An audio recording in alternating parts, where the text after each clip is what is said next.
哇，我第一次见后排空间这么大的车，这台车居然没有 B 柱。这个车很有创意啊，可以关弹。自从上一次我在北京车展上面见到它之后，我就对它念念不忘，因为它实在是太特别了。首先是它这个外观很特别，你们别看它长得像一台 MPV 啊，但它实际上定位呢是一台家庭全场景大5座的 SUV。它这个前脸呢采用的是跟极氪007类似的一个家族式设计语言，也是采用了一个灯幕的这样一个设计。然后它的尾部呢采用的是一个棒式开合的一个尾门，然后整体的线条呢非常的圆润，没有一点棱角，所以整辆车看起来非常可爱。这也是为什么大家都会叫它为宝宝巴士了。这台极氪 Mix 呢是基于极氪的浩瀚 M 架构打造的第一台车。那基于这个架构呢，它的空间呢会有一个很大的颠覆啊。可以看到它的这个车长并不长，4.6米多的一个车长，但是它的轴距可以去到3米出头。A 级车的车长，D 级车的轴距，但是它的空间呢是却达到了1级车的这样一个水平，所以它的车内的那个内部空间呢会比我们想象的要大很多。看到没有？它连开门的方式都很特别啊！它采用的是一个电动的一个对开门的方式，这样呢我们进出就更方便了。那看到这里可能就会有人发现，这台车居然没有 B 柱 ，no， 它其实是有的，只不过它藏起来了，藏在2个车门里面。2000兆帕的一个超高强度的一个热成钢柱啊，它会比传统的那种固定式的 B 柱呢会更强一些。所以虽然表面上看起来它是没有 B 柱的，但实际上它这台车呢是更安全的。哇，我第一次见后排空间这么大的车，你看我的腿完全是可以伸直的。虽然说我前面这个副驾的座椅是推到最前面去，有点小作弊，但是你看到主驾这边它是正常的一个位置，但是我的腿呢，你看同样比其他的车型它的空间还是宽很多的，而且它这个地板你看是全平的，然后它上下车的这个门槛也是同级最低的，一个8岁的小孩呢是可以在车里面直立站立行走的，所以你就想它这个空间有多大了。看到没有？有没有发现我现在这个座椅有什么不一样？没错，我把它给旋转过来了。极氪 Mix 这个主副驾座椅呢可以实现270度的旋转，那再加上它这个可移动的一个中岛，它的整个座舱的空间利用率可以去到93%，所以呢你可以在这台车上面实现很多场景。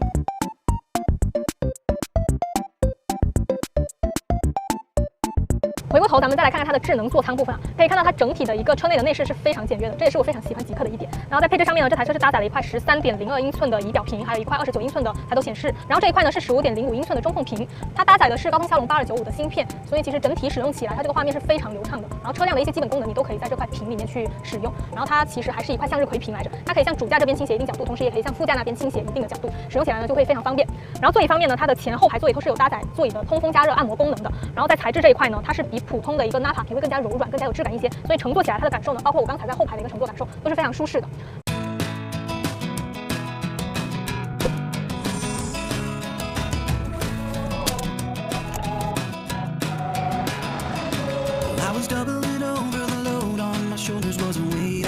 在我坐进来这台车开始开之前，我没想到这台车开起来是这个样子的。我前面拍静态的时候，我就觉得它就是一辆宝宝巴士嘛。但是你真正开起来的时候，你会觉得它更像一台大车，因为它车头离我太远了，就会让你觉得你不是在开一台4.6米的车，而是更是在开一台5米的车。然后这里有一个小槽点，就是它这个 A 柱啊是比较挡我视线的，就是我只能通过前面2个这个小三角窗去判断我前面2边的这个路况。然后它这个 A 柱做的比较粗，不过我觉得可能是因为这台车设计了一个隐藏式 B 柱嘛，所以它对整体的这个车框啊、车身结构是有一定要求的，所以这个 A 柱做的可能就比较粗一些，这也是不可避免的。然后这台车呢，它的动力是全站800伏的这样一个系统，然后是一个单电机后驱版本，单电机最大功率呢是310千瓦，马力呢是440。但是朋友们，你们想想，这是一台家用车啊，它这个动力其实相当于一台3.0排量的这样一台汽车了。我觉得这个动力是稍微有些过剩的。但该说不说，它这个宝宝巴士跟它这个比较强劲的这个动力啊，还是挺有反差感的。下面呢来说一下这个底盘啊，首先我觉得它整个底盘驾驶起来这个感受是非常舒服的，就像前面我经过不平整的一些路段啊，或者说经过一些比较浅的一些减速带啊，它能给到我反馈，但是它又不会让你觉得不舒服，所以表现得非常的扎实。然后包括说像刹车这一块，像有的时候你刹车比较急，或者说等红绿灯的时候，它不会说出现一些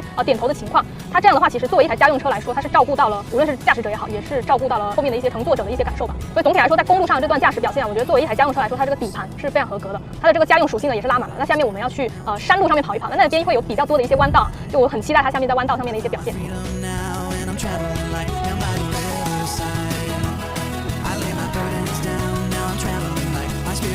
现在我们开的是一段山路啊，然后它这个转弯是非常多的，但是我很惊喜的一点是什么？就是它这个转弯半径，它转弯非常灵活，然后它转弯半径非常的小。你别看它是一台轴距就是超3米的车，但它转弯半径居然不到5米。就虽然说我前面开起来就说这台车的一个驾驶感受很像一台大车，但是它转弯方面确实惊喜到我，包括前面说过一些急弯啊、一些掉头的这样操作啊，它都是可以一把过的，非常完美。